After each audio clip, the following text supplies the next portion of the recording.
Hi everyone, hope you're doing well from wherever you are watching this channel, depending on your time zone. Now, after Raila Odinga raising serious fundamental issues to do with the economy, the kind of taxes and the regime we are having as of now in the office, William Samoei Ruto is learning that it is no longer popular to attack or respond to Raila Odinga because right now, Ruto is aware that those people who voted for him and those who voted for Raila Odinga are in agreement with what Raila Odinga is telling Kenyans as of now. So, it will not be good. It's no longer popular for him to either attack or directly respond to Raila Odinga.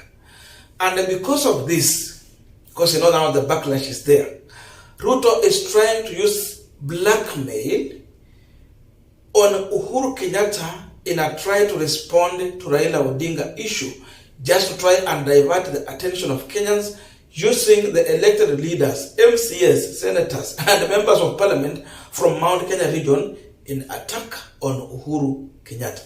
Total blackmail. And this is what Dennis Itumbi posted after the members of parliament and the senators attacked Uhuru Kenyatta from Mount Kenya region. Number one, UDA senator and MCS. Number one, former President Kenyatta is the one financing Azimio rallies with the hope that he will be exempted from tax. Number two, it is a well-known pattern. 350 million shillings was waived in the NIC and the CBA merger in these two families who own banks were involved. One paid tax, one did not. Number three, Senator will write to KRA to demand the audit on all tax evasion by the Kenyatta family. Number four, a demand that special audit be done on the issuance of the 5G license to one of the telcos, which was later resold for 4 billion.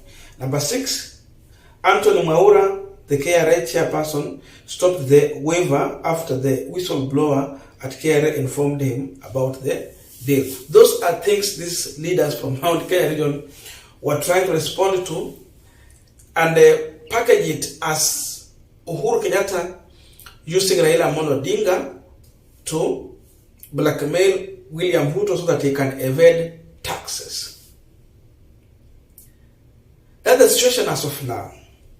But the truth is that all these things are just backfiring at the end of the day. Reality is that Raila Odinga came out and pointed out serious issues, and even Kenyans are just in a hard situation as of now. Matter to do with the overtaxing of basic commodities, where Raila Odinga referred to as impunitive taxes. And he went further to refer to William Ruto as Zakayo Ushuru. And that name has sticked. It is going to be very hard for William Samoei Ruto to run away from this. As long as taxes are very high in this country, this name is going to be here for a long time. So, Ruto is trying to avoid to respond to Raila Odinga directly. That's why now you see these leaders have been tasked and paid to blackmail Uhuru Kenyatta into this matter. But the truth is that, and number two, Raila Odinga also pointed out to some of the state farms that William Samoei Ruto is focusing on selling. But then before selling this, Ruto is sponsoring a bill in the National Assembly which is intended to allow the executive to sell some of this farm without necessarily involving the National Assembly. Because if you want to sell any of these state parastatals, number one, you have to sponsor the bill in the National Assembly, then they will discuss it. If they pass it, you sell. If they reject, you cannot. But Ruto does not want that. He wants a free hand so that he can sell anytime he feels to any person he wishes at any price he thinks. That means he wants to allow looting without questioning. He wants to own some of them and sell to some of his friends so that they can run it privately. This thing things have sunk in Kenyans' mind. There's no way Mheshimiwa Ruto will run away from this. Raila has exposed him. And because of this, even if you try to bring in the name of Uhuru Muigai Kenyatta, reality is that whether Uhuru is paying taxes or not, there's no Kenyan who is concerned about that. No one is concerned about Kenyatta family. Whether they're paying tax or not, that's another game. But again, we have so many individuals around William Ruto who have been evading taxes. And yesterday in the morning, I read the names here. I was sharing some information from Pauline Njoroge. So many, Akina Africa, UK, and among so many people, Kiroja and the team. So you cannot be talking about one side and then the other side is still there with you pretty, and they have evaded taxes to a tune of billions of shillings. What Kenyans are concerned about is the price of unga. When are you going to lower down? Because they were enjoying subsidy from Uhuru Kenyatta regime. What Kenyans are concerned is about these imputable taxes. The new tariff on electricity bill. Now they want to increase with 40%. 40% is not a joke. That's big. Kenyans are concerned. They want William Ruto to tell them what is he doing about this to reduce these prices. Kenyans are well aware that they are the most taxed country in Africa. The most taxed. And the members of parliament in Kenya, these leaders, are the most highly paid people in the world also. They know this. So their issue is all about making favorable taxes, not impunitive. Because when you are taxing Uhuru Kenyatta family, or the Kenyatta family, how does this one touch these other people? You tax them, but again you make taxes high for these other people. You are still not solving their problem. Sorting out their problem is making sure that electricity bill is favorable and affordable for the poor of the poorest. Poor people in this country are many. And we are well aware that many Kenyans have now been connected to electricity. What is the essence of connecting them if indeed they cannot afford the price?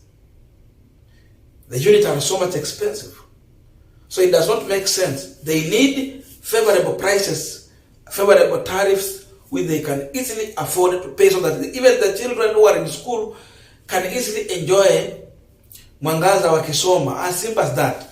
All those stories, no matter how Dennis Itumbi will sell, no matter how William Ruto will talk about, no one will buy into those. The issue is that the people of Western region have been told already that Mia's Sugar Company is going to be sold. Itauzwa. Inaenda. And already there is information that has been shared by the Star. This is what they were showing some of the state farms proposed for sale. You can see Kengen, Sony Sugar, Zoya Sugar, EA Portal Cement, Kenya Pipeline Company, Chemelil Sugar Company, Kenya Meat Commission, New KCC, Kwal, Cabernet Hotel. There are so many. Kenya Port Authority. Look at those. Miazi iko pale. Kenyans, like Waluya wataka kujua. When you are selling Miazi Sugar Company, they still remember when you are campaigning, you told them, Mr. President, once you become the president, you are going to pump resources to Miazi Sugar Company to make sure that they are having enough money to run the company so that now farmers can go back to their farm, plant sugarcane, then sell to the company. They are all aware that once you are selling these parastatus, ukiuza Miazi Sugar Company, the cartels that will come in, and I said yesterday, they are not going to produce sugar. They will not process sugar.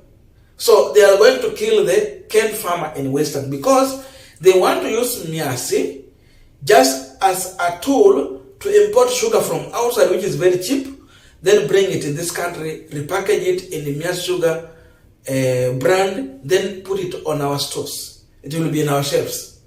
But the sugar will be from Brazil and other countries. The reason is that the cost of production in this country is very high. And that's why you see when the new tariffs zenye wanaweka kwa Kenya Power, they're very high, so they are not conducive for manufacturers in this country. What Ruto is trying to do is to send away manufacturers in this country. So as you send them away, the cost of living will be high. Dollar will lose value because now you will be importing every time. So reservation of dollar will be used. Dollar will lose value. Ruto should tell Kenyans why it is that dollar as of now, dollar to a shilling is about 130.